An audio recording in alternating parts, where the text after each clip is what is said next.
A simplified alphabet.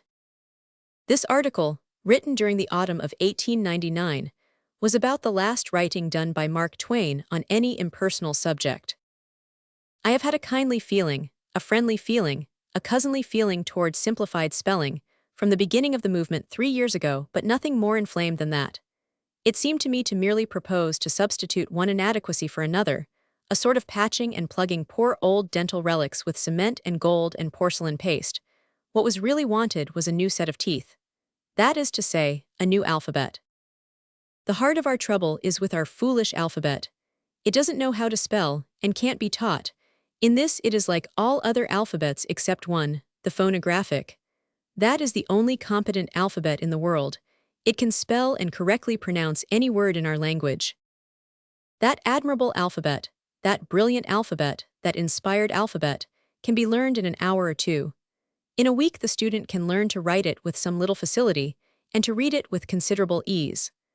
I know, for I saw it tried in a public school in Nevada 45 years ago, and was so impressed by the incident that it has remained in my memory ever since. I wish we could adopt it in place of our present written and printed character. I mean simply the alphabet, simply the consonants and the vowels. I don't mean any reductions or abbreviations of them, such as the shorthand writer uses in order to get compression and speed. No, I would spell every word out. I will insert the alphabet here as I find it in Burnts's phonic shorthand. It is arranged on the basis of Isaac Pitman's phonography. Isaac Pitman was the originator and father of scientific phonography. It is used throughout the globe. It was a memorable invention. He made it public 73 years ago. The firm of Isaac Pitman and Sons, New York, still exists, and they continue the master's work. What should we gain? First of all, we could spell definitely and correctly any word you please just by the sound of it. We can't do that with our present alphabet. For instance, take a simple, everyday word thesis. If we tried to spell it by the sound of it, we should make it theses and be laughed at by every educated person. Secondly, we should gain in reduction of labor in writing. Simplified spelling makes valuable reductions in the case of several hundred words, but the new spelling must be learned. You can't spell them by the sound, you must get them out of the book. But even if we knew the simplified form for every word in the language, the phonographic alphabet would still beat the simplified speller, hands down, in the important matter of economy of labor. I will illustrate. Present form, through Laugh Highland. Simplified form, through Laugh Highland. Phonographic form. To write the word through, the pen has to make 21 strokes. To write the word through, the pen has to make 12 strokes, a good saving. To write that same word with the phonographic alphabet, the pen has to make only 3 strokes. To write the word laugh, the pen has to make 14 strokes. To write laugh, the pen has to make the same number of strokes. No labor is saved to the penman. To write the same word with the phonographic alphabet, the pen has to make only 3 strokes. To write the word Highland, the pen has to make 22 strokes. To write Highland, the pen has to make 18 strokes. To write that word with the phonographic alphabet, the pen has to make only 5 strokes. To write the words phonographic alphabet, the pen has to make 53 strokes. To write phonographic alphabet, the pen has to make 50 strokes. To the penman, the saving in labor is insignificant. To write that word, with vowels with the phonographic alphabet, the pen has to make only 17 strokes. Without the vowels, only 13 strokes. The vowels are hardly necessary this time. We make 5 pen strokes in writing an M thus: a stroke down, a stroke up, a second stroke down, a second stroke up, a final stroke down. Total 5. The phonographic alphabet accomplishes the 1000 with a single stroke, a curve, like a parenthesis that has come home drunk and has fallen face down right at the front door where everybody that goes along will see him and say, alas. When our written 1000 is not the end of a word, but is otherwise located, it has to be connected with the next letter, and that requires another pen stroke, making 6 in all, before you get rid of that M. But never mind about the connecting strokes. Let them go. Without counting them, the 26 letters of our alphabet consumed about 80 pen strokes for their construction, about 3 pen strokes per letter. It is 3 times the number required by the phonographic alphabet. It requires but 1 stroke for each letter. My writing gait is, well, I don't know what it is, but I will time myself and see. Result, it is 24 words per minute. I don't mean composing, I mean copying. There isn't any definite composing gait. Very well, my copying gait is 1440 words per hour, say 1500. If I could use the phonographic character with facility, I could do the 1500 in 20 minutes. I could do 9 hours copying in 3 hours. I could do 3 years copying in 1 year. Also, if I had a typewriting machine with the phonographic alphabet on it, oh, the miracles I could do. I am not pretending to write that character well. I have never had a lesson, and I am copying the letters from the book.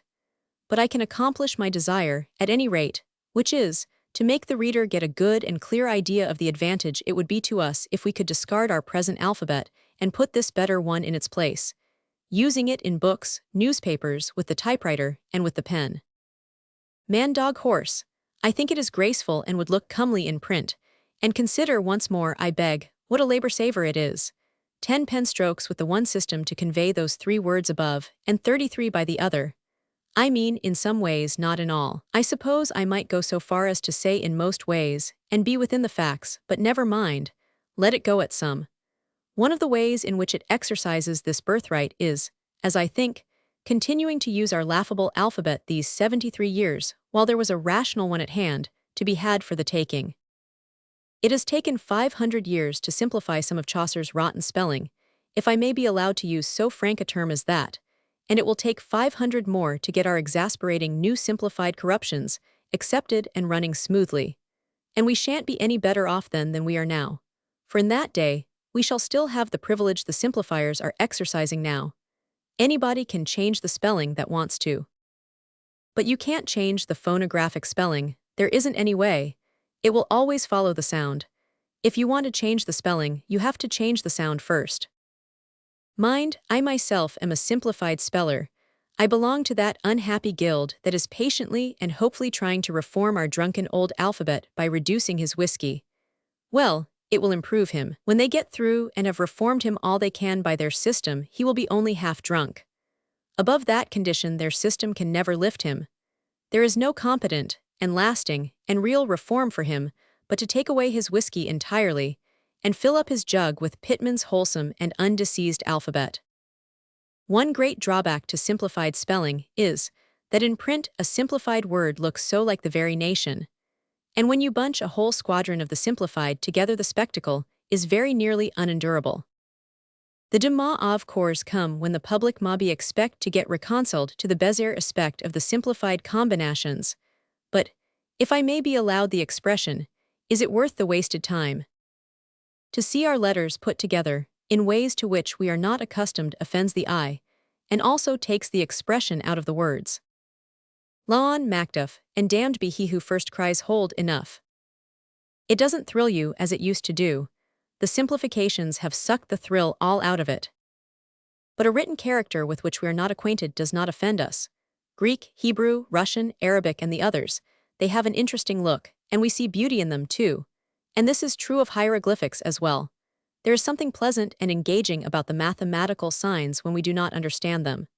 The mystery hidden in these things has a fascination for us.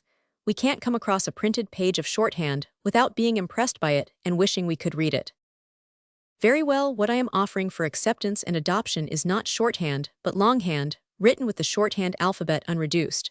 You can write 3 times as many words in a minute with it as you can write with our alphabet. And so, in a way, it is properly a shorthand. It has a pleasant look, too, a beguiling look, an inviting look. I will write something in it, in my rude and untaught way. Even when I do it, it comes out prettier than it does in simplified spelling. Yes, and in the simplified it costs 123 pen strokes to write it, whereas in the phonographic it costs only 29. Is probably. Let us hope so, anyway.